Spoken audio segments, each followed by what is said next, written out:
आगामी कार्यक्रम प्रायोजित किया है जॉयस मायर मिनिस्ट्रीज के मित्रों और सहयोगियों ने।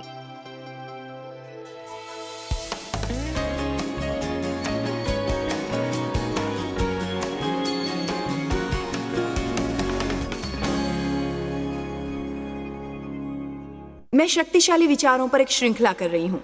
शक्तिशाली विचार, ऐसी बातें जो आप उद्देश्यपूर्वक सोच सकते हैं, जो आपके जीवन में शक्ति का ऐसा आयाम जोड़ देगी जो विस्मयकारी होगा। तो जल्दी से, बाइबल में लिखा है कि परमेश्वर की आपके जीवन के लिए एक अच्छी योजना है, पर यदि हम उस योजना का अनुभव करना चाहते हैं तो हमें अपने मन का संपूर्ण नवीनीकरण करना होगा। हमें परमेश्वर की तरह सोचना सीखना होगा। हम अपने दिमाग में सूझने वाली किसी भी बात को सोचकर विजयी नहीं हो सकते, क्योंकि हमारा युद्ध चल रहा है शैतान के साथ। हमारा मन एक रणभूमि है। अगर वो आपसे झूठ बोलकर आपके उन झूठों पर विश्वास करवा सकता है तो वो छलावा होता है, और जब आप धोखा खाते हैं तब आपके पास सत्य नहीं होता, उसका आनंद, और न आप सत्य द्वारा जीते हैं। हम जब सत्य के द्वारा जीते हैं तो उसके साथ कई लाभ जुड़े होते हैं, पर यदि आप छलावे के कारण सत्य को नहीं जानते तो आप उन लाभों का आनंद कभी नहीं ले सकते। यदि कोई बात झूठी हो भी और आप उस पर विश्वास करते हैं, वो आपके लिए सत्य होती है। बचपन में मेरा शोषण हुआ था, इसलिए मुझे विश्वास था कि मेरा जीवन हमेशा द्वितीय श्रेणी का होगा, वो कभी उतना अच्छा नहीं होगा, पर वो एक झूठ था। शैतान झूठ बोलता रहा, मैं उन पर विश्वास करती रही, इसलिए मैंने कभी वो प्राप्त करने में रुचि नहीं दिखाई जो परमेश्वर मुझे देना चाहते थे। बाइबल के अनुसार अपने मन को नियंत्रण उच्च कोटि की बातों पर लगाए रखें। यह महत्वपूर्ण है, क्योंकि यदि आप अपने मन को एक दिशा में लगाएंगे नहीं और उसे लगाए नहीं रखेंगे, डगमगाएंगे नहीं और उसे उसी स्थिति में निरंतर नहीं रखेंगे, फिर आप असल में किसी चीज के लिए तैयार नहीं होंगे जो सामने आएंगी। हमने कुछ साधारण उदाहरण इस्तेमाल किए हैं, जैसे यदि आप पहले से मन को इस स्थिति में रखेंगे कि मैं अर्थहीन बातें नहीं करूंगा, परमेश्वर नहीं चाहते मैं ये करूं, मुझे अन्य लोगों को आंकने की जरूरत नहीं है, मुझे अन्य लोगों के बारे में निर्णयता से बात नहीं करनी चाहिए और मैं वो नहीं करूंगा। यदि आप मन को तैयार करेंगे समय से पहले से, फिर जब प्रलोभन होगा तो आप आसानी से ना कह सकेंगे, तो आप उसके सामने कमजोर नहीं पड़ेंगे। पर यदि आपने कोई तैयारी न की होगी और आपको कोई प्रलोभन होगा और आपकी भावनाओं में उफान आएगा, तो इसकी ज्यादा संभावना होगी कि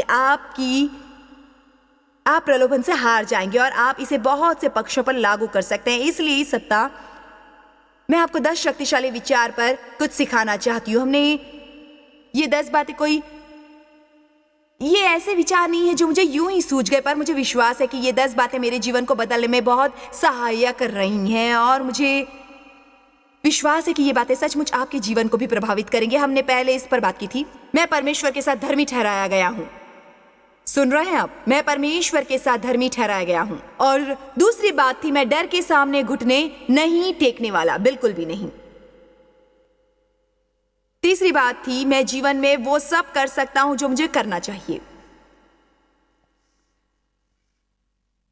और अंतिम बात थी, मैं तुरंत परमेश्वर की आज्ञा मानूंगा। अब मैं जिस बारे में आपसे बात करने वाली हूं, नंबर 5, मैं अपनी भावनाओं के आधार पर फैसले बिल्कुल भी नहीं करता।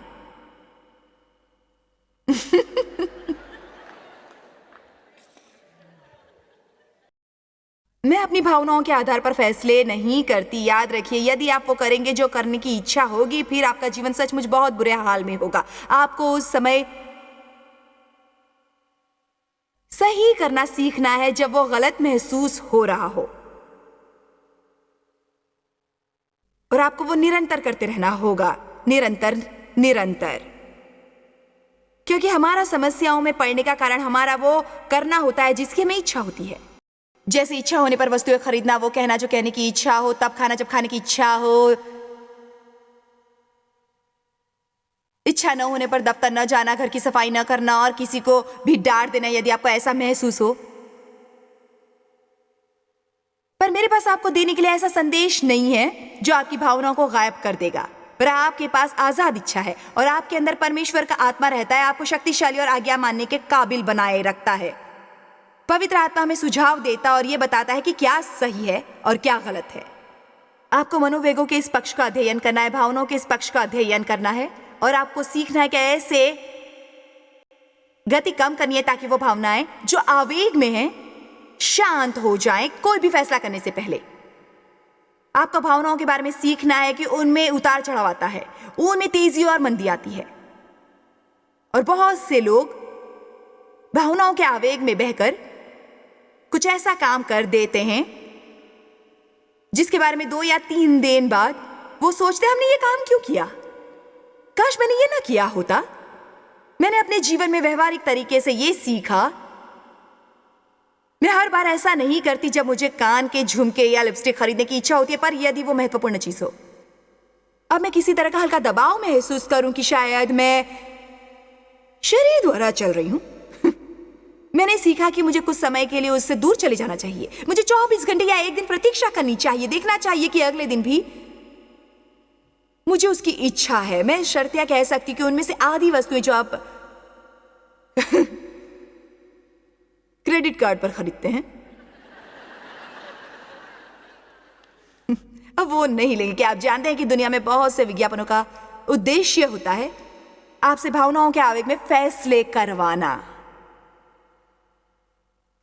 बाइबल हमें समझदारी द्वारा जीने को कहती है, भावनाओं द्वारा नहीं। इसलिए आपको कम से कम एक दिन में 20 बार या शायद इस मामले में 30 बार अपनी गाड़ी से दफ्तर जाते समय या सुबह नहाते समय सोचना चाहिए, मैं भावनाओं के आधार पर फैसले नहीं करता, मैं भावनाओं के आधार पर फैसले नहीं करता, बिल्कुल नहीं। बाइबल हमें परमेश्वर के वचन पर ध्यान लगाना सिखाती है और ध्यान लगाने का अर्थ होता है उसे बार बार अपने मन में घुमाना या धीरे धीरे बोलना अपने मुंह से। यदि आप उन कुछ बातों पर ध्यान लगाना आरंभ करेंगे जो यदि साक्षात वचन नहीं होगी पर वचन पर आधारित भी होंगी, वे आपके जीवन को बदल देंगे। मैं बिना डरे ये कह सकती हूँ कि यदि आप ऐसा नहीं करेंगे तो आपका जीवन नहीं बदलेगा, क्योंकि आप ऐसा करते हैं जैसा सोचते हैं। जैसे मनुष्य के मन के विचार होते हैं वैसा वो होता है। यदि आपको अपना जीवन व्यवस्थित करना है तो आपको अपनी सोच को व्यवस्थित करना होगा और आप अभी उस मकाम पर नहीं आएंगे जब आपको इस संदेश की जरूरत नहीं होगी। हमें महीने में एक शिक्षा सुननी चाहिए जो मन के बारे में हो और महीने में एक बार मुंह के बारे में एक शिक्षा सुननी चाहिए। इससे हमारा भला होगा, क्योंकि ये 2 पक्ष है जो जंगली पशुओं की तरह हैं। शैतान हमेशा आपके मन में कूड़ा करकट फेंकता है और दुनिया भी आपके मन में कूड़ा करकट फेंकती रहती है। कुछ दिन पहले मैंने पढ़ा था कि हमें प्रतिदिन 8000 छवियों का सामना करना पड़ता है। ये एक अविश्वसनीय मात्रा है उस जानकारी की जो हमें हर समय प्राप्त होती रहती है। हम इस दुनिया में आत्मा द्वारा चलने की कोशिश कर रहे हैं और हमें यह निश्चय करना चाहिए कि हम अपना सोचने का समय गुजारें उन चीजों के बारे में सोचकर जिससे परमेश्वर के साथ हमारी चाल को लाभ मिलेगा, बजाय इसके कि अपना समय व्यर्थ करें मूर्खता की बातों पर। आमीन। यूहन्ना 21 की ओर चलते हैं। मनोवेगों के आधार पर फैसले मत कीजिए, भावनाओं के आधार पर कभी भी फैसले मत कीजिए। जब आप वो बातें सोचना आरंभ करें तब आपको उन्हें करना आरंभ करना चाहिए। दाऊद ने कहा, उन्होंने घोषणा की, आदेश लिखा, और जब आप कोई घोषणा करते हैं आप उसे जोर से बोलते हैं। जब कोई आदेश देते हैं इसका मतलब है उसे लिख लें। इसलिए यदि आप वो बातें याद न रख पाए तो एक सूची बना लें और अपने घर में घूमते हुए जोर से पढ़ें। अपने मन का नवीनीकरण करें ताकि उस तरह से जी सके जैसे जीना चाहते हैं और जैसे आपको जीना है। यूहन्ना 21:2 पढ़िएगा। शमौन पतरस और थोमा जो दिदुमुस कहलाता है और गलील के काना नगर का नतनएल और जबूदी के पुत्र और उसके चेलों में से 2 और जन इकट्ठे थे, यानी 12 में से 7 चेले वहां थे।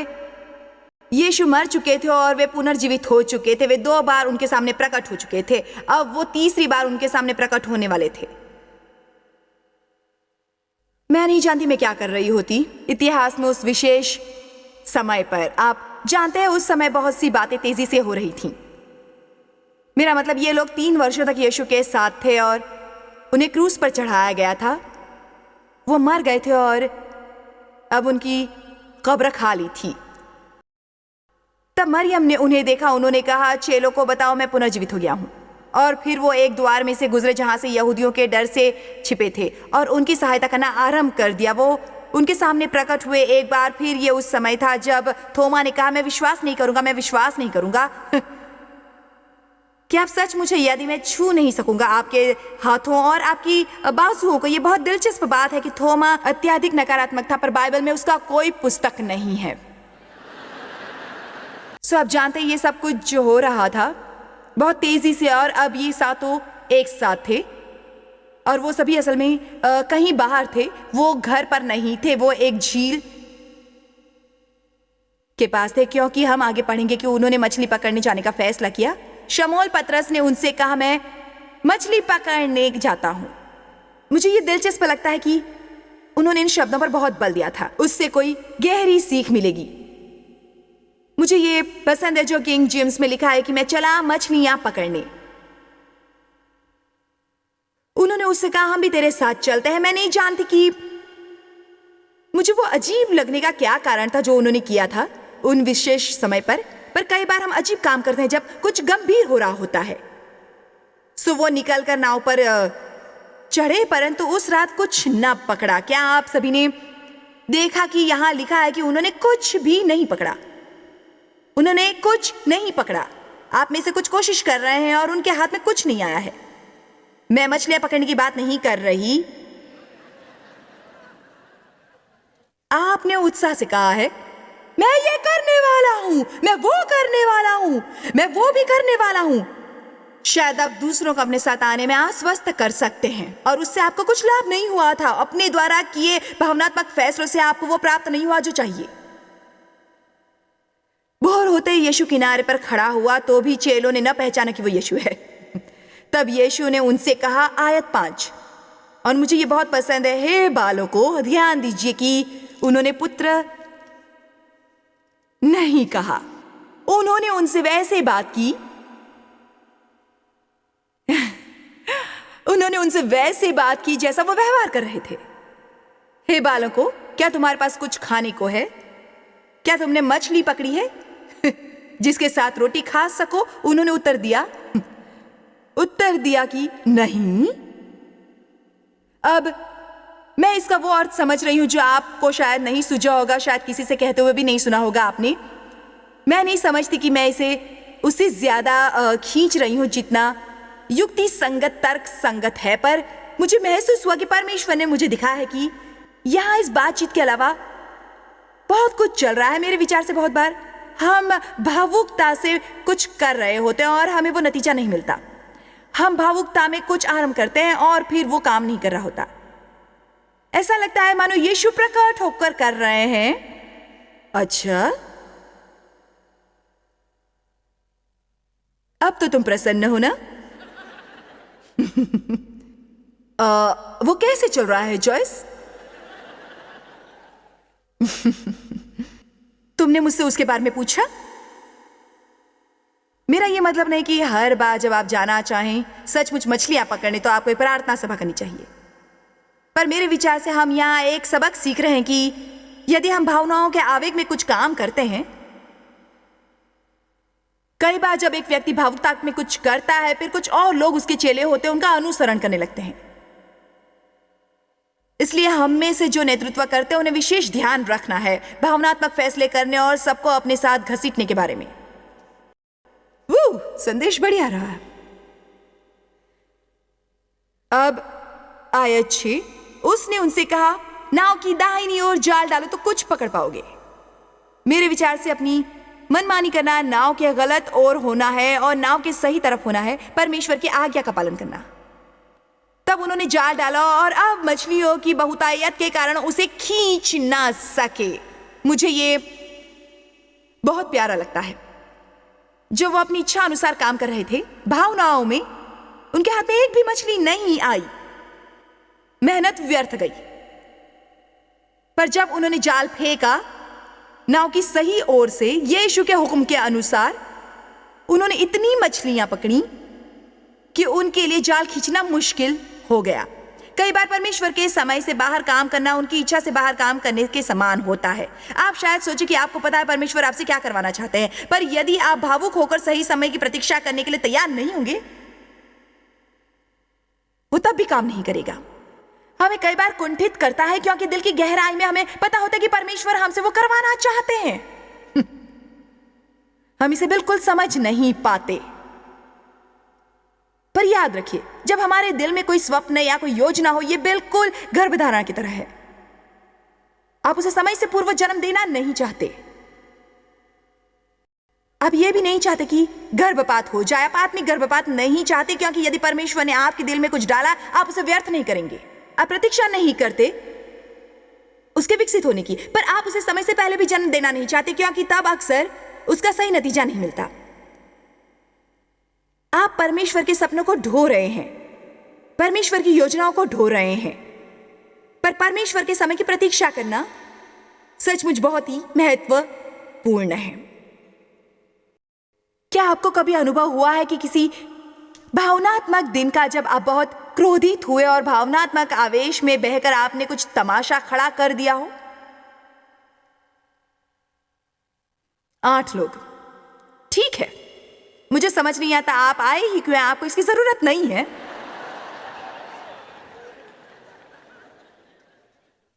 असल में मैं ऐसा व्यवहार करती थी, मैं अब बिल्कुल ऐसा नहीं करती क्योंकि अब मैंने समझ लिया है कि मैंने बहुत समय व्यर्थ किया है, पर अब नहीं करती। बताइए, इससे तुम्हें क्या हासिल हुआ? एक बार मैं डेव पर क्रोधित थी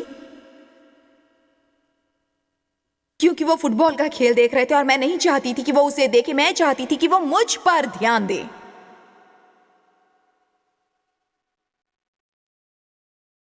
आखिर मैं पूरा सप्ताह इन बच्चों के साथ रहती थी और उनकी कीट कीट कीट कीट कीट कीट सुनती थी, पर मैं ये नहीं सोच रही थी कि वो पूरा सप्ताह बाहर जाकर काम करे। पर हम स्वयं को महत्वपूर्ण समझते और मुझे उन पर क्रोध आता क्योंकि वो अब फिर से फुटबॉल देख रहे थे। उन दिनों जब मैं क्रोधित होती थी, मैं घर की सफाई करती थी। जब मैं क्रोधित होती थी तब काम करती थी। मैं चाहती थी यदि वो आनंद उठा रहे तो मैं काम करूं ताकि उन्हें बुरा लगे, और मैं जोर जोर से काम करती थी। मैं शांति से नहीं, शोर मचाकर काम करती। जी हाँ बहनों, आप मेरी बात ठीक से समझ सकती हैं। क्यों? मेरा मतलब है, मैं निश्चित करती कि मैं द्वार और दरवाजे धम से बंद करूं, और मैं वैक्यूम क्लीनर निकालती और उस कमरे की सफाई करती जहां वो होते थे। मैं हर चीज की सफाई करती।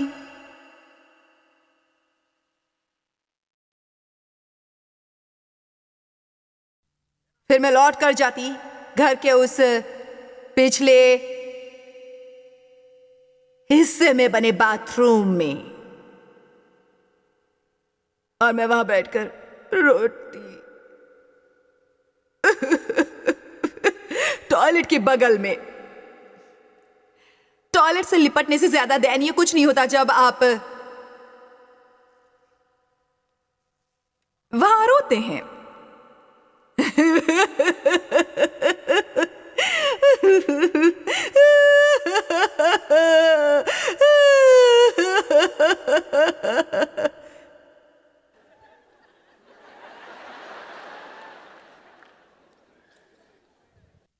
पर उन सब के बीच एक दिन पवित्र आत्मा ने मुझसे बात की।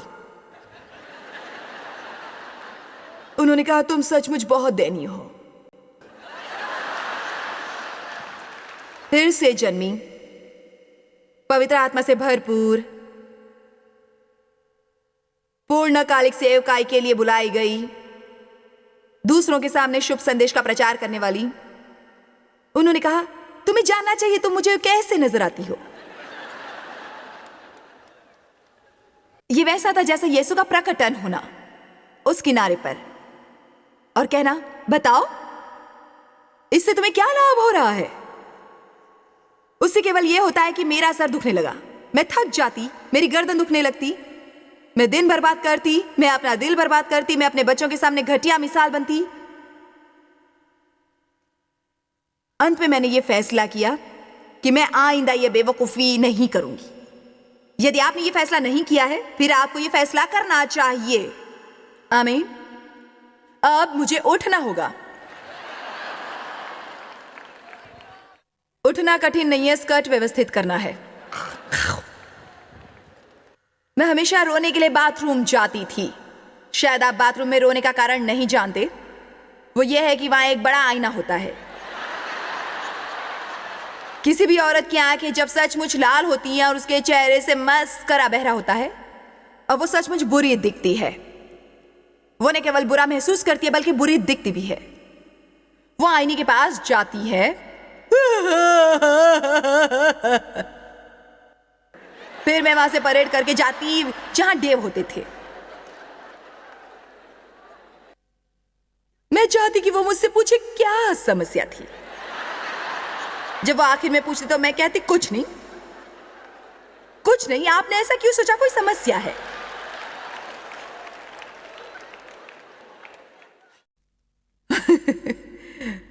मुझे खुशी है कि मैंने आखिरकार फैसला किया कि मैं अपनी भावनाओं के द्वारा नहीं जीऊंगी।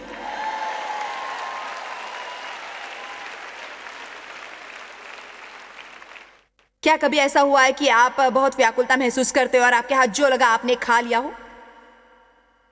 मैं अपने को स्थिर करता हूं 1 दर्जन गुलाब जामुन खाकर। जरा ये बताइए, ऐसे हम किसे स्थिर कर रहे होते हैं?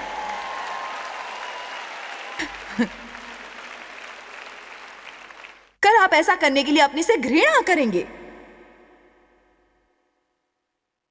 परमेश्वर की जिम्मेदारी नहीं है कि किसी ऐसी चीज को सफल बनाया जो करने की आपको इच्छा हुई थी।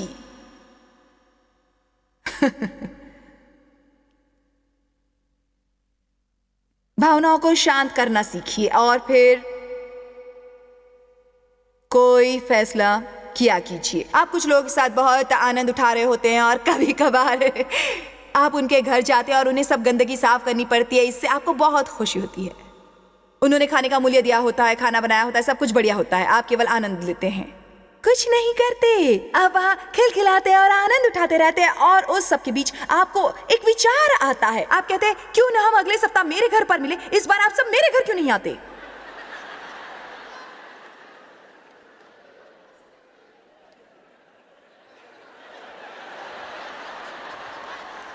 जब बुधवार आता है आपको फोन आने शुरू होते हैं, हमें किस वक्त आना चाहिए?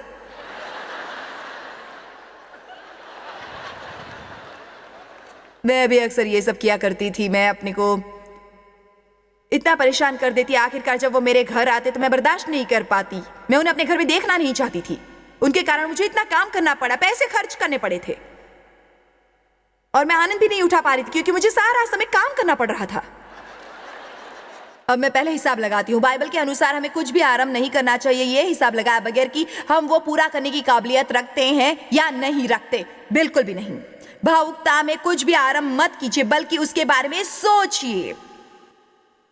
देखो, मैं इन 10 लोगों को अपने घर पर न्योता देना चाहती हूँ और उन्हें खिलाने पिलाने में 10,000 लगेंगे और मुझे पहले घर की सफाई करनी होगी और बाद में भी करनी होगी और यदि उन्होंने कुछ तोड़ दिया मुझे भरपाई करनी होगी। क्या मैं सचमुच ये करना चाहती हूँ? यदि आप ये करना चाहते बढ़िया है। मैं मित्रता करने से मना नहीं करती। मैं केवल ये कह रही हूं कि आपको भावनाओं में नहीं बहना चाहिए। हम भावुकता में किए फैसलों पर टिके नहीं रहते। वो कर्ज का कारण बनते हैं, पश्चाताप का कारण बनते हैं। उनके कारण लोग हम पर विश्वास और हमारा सम्मान नहीं करते। परमेश्वर हमें उन्नति नहीं दे सकते। उनके कारण हम परमेश्वर की आज्ञा नहीं मानते। हम उन चीजों से हिम्मत हारते हैं जिसके साथ टिके रहना चाहिए था। वो आरंभ करते हैं जो समाप्त नहीं कर पाते और ऐसी बातें करते जो कहने का इरादा नहीं होता। जॉयस मायर मिनिस्ट्रीज में आप हमारे लिए बहुत ही कीमती हैं, जितना कि आप जानते हैं। हम आपकी सराहना करते हैं और इस सेविकाई को दुनिया भर में संभव बनाने के लिए हम अपने दोस्तों और सहभागियों को धन्यवाद देते हैं। हम साथ मिलकर भूखों को खाना खिलाते हैं, गरीबों को कपड़े देते हैं और कई देशों में सुसमाचार बांटते हैं। अपना प्रार्थना निवेदन भेजने के लिए कृपया आज ही संपर्क कीजिए joycemeyer.org पर। हमारे स्रोतों के बारे में और भी जानिए। जॉयस की सभाओं की सूची देखिए हमारे साथ सहभागी बनने के लिए, क्योंकि हम दुनिया भर में मसीह के प्रेम को बांटते हैं। इसका खर्च उठाया है जॉयस मायर मिनिस्ट्रीज के मित्रों और सहयोगियों ने।